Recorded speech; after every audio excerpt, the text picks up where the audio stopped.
Hello and welcome back to another video. So today we're going to be talking about subscriber numbers for World of Warcraft and a few of the other things that actually popped up during the Activision-Blizzard earnings call. So first of all, let's just get the big old number out of the room. We are down 800,000 subscribers from Q1 2014 to 6.8 million, and I'm pretty sure I know why. In terms of the other key points that Michael Morhaime made in his opening statement thingamajig, there's 1.5 million pre-orders for Warlords of Draenor. Hearthstone has apparently added a lot of people in the iPad. They were talking a lot about just being very surprised even themselves at the success of both Hearthstone and also the Curse of Naxxramas expansion, saying that last week was actually the most busy week in terms of active users and revenue that Hearthstone has ever seen. They also said that over 20 million copies of Diablo 3 have been sold. I think that's including both the base game and Reaper of Souls.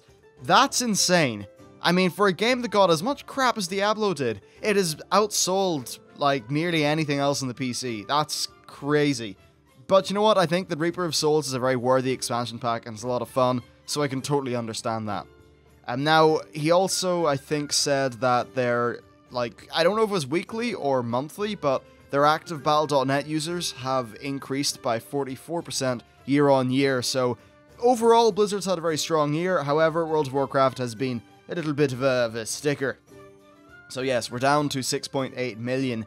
Now, this is, according to Morhaime, disproportionately concentrated to the east, and in terms of the percentage of overall subscribers lost, it's nearly the same as Q2 2012, I think, though perhaps Q2 2012 was, actually no, it was yeah, Q2 2012 was a larger drop, it was 1.3 million. This time it is 800k, however, it's 800k of a smaller subscriber base of 7.6 million last quarter. So why has this happened? Well, first of all, the Siege of Orgrimmar is blah, blah, blah, blah. I don't think I have words to describe how silly it's been. So there, you're going to get that nondescript noise from my mouth what I made. Yeah, Siege of Orgrimmar has been there for too damn long. Fine, it was a good raid, okay? I get that, we all are cool with that, but it was too damn long. Too long. It's the sort of Dragon Soul problem all over again. Look what happened during Dragon Soul, look at that drop-off. Look what's happened now, look at this drop-off. Well, I mean, that makes sense. And, you know what, I'm actually surprised that this is not a little bit larger, and here's the reason. So, the drop-off was pretty giant in Cataclysm, yes, but I feel like Siege has been maybe longer, sort of, than Dragon Soul was. And here's the thing, so in the West, a lot of, those 1.5 million pre-orders, by the way, are all Western, none of those are Eastern. Now, the people who pre-ordered Warlords and, all that stuff, probably had some sort of active subscription going, and I think that may have helped just pad Blizzard's numbers out a little bit, to help them out during that quarter. So I'd say that's what was going on there. Honestly.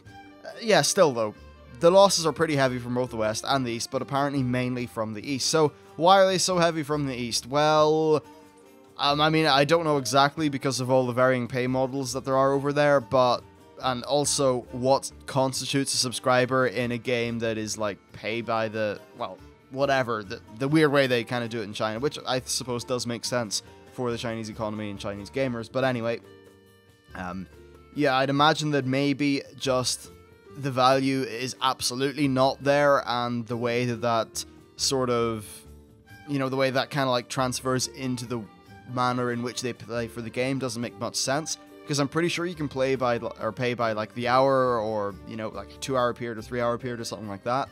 And if that is the case, are people really going to pay by the hour to play something that's 8 months old or 9 months old? I don't think so, actually. So that's probably one of the reasons why things haven't been going too well for the expansion in the East. Well, at least for this quarter. Now, Mists of Pandaria itself has not done very well in the East throughout its basically, entire lifetime from what I've gathered, because in many of the quarters, they have said, yeah, look, it was disproportionately in the East that people were leaving, though there were 1 or 2 quarters where the losses were pretty balanced.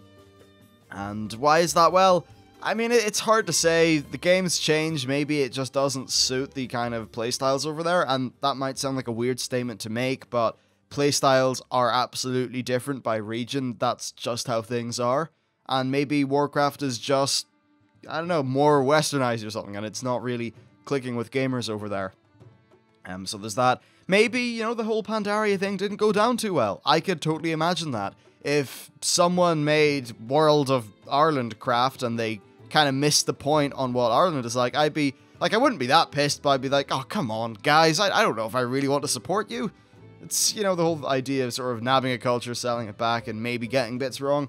So perhaps that's happened. Then, of course, you know, people have got bored, and I think that people just getting bored of the content in combination with the way that it's often, like, pay by the hour or something like that, means that people aren't just going to log in, because even the active logging in costs, whereas at least here in the West, it's like, oh, whoops, I let my subscription slip.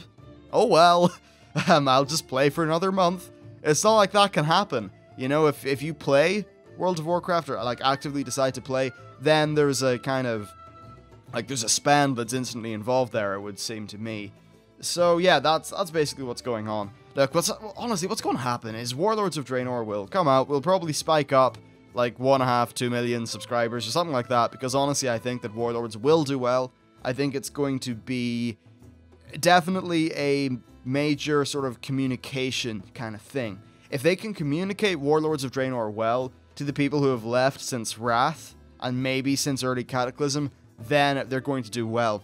The reason for that's because Warlords goes back to feeling what Warcraft feels like, and even in early Cataclysm, a lot of people just sort of felt like, you know, this game's losing its heart a bit. And I think in Pandaria, a lot of people felt like Warcraft just lost where it was, or what it was. If they bring that back, which by the way, I think they kind of are, and then they can actually communicate that via effective marketing, then, you know what, I think Warlords is going to be very positive, and we may even see more numbers than what we have now, but I don't think we're going to maybe get back to 12 million or get back to 10 million.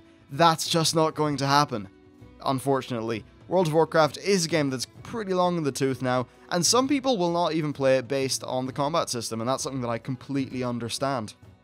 You know, if you're used to something like, say, what WildStar's doing, or maybe you're, I don't know, used to what, say, Terra was doing, maybe something that's a bit more action-focused, then, you know what, there's just a chance that Warcraft stuff won't appeal to you.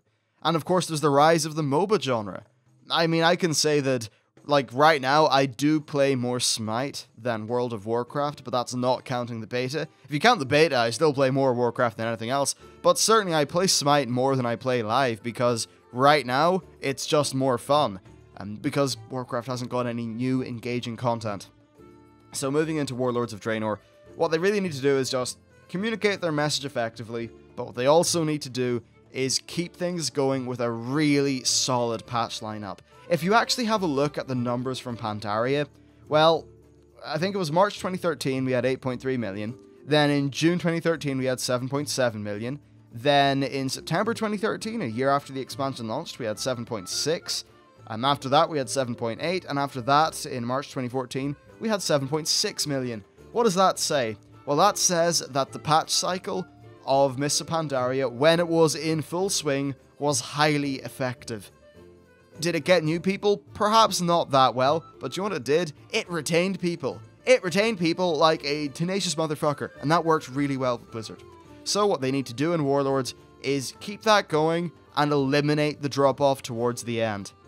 If they can do that, then World of Warcraft is going to perform very solidly moving into the next 2-year period, because I do believe that Warlords will be a 2-year long expansion.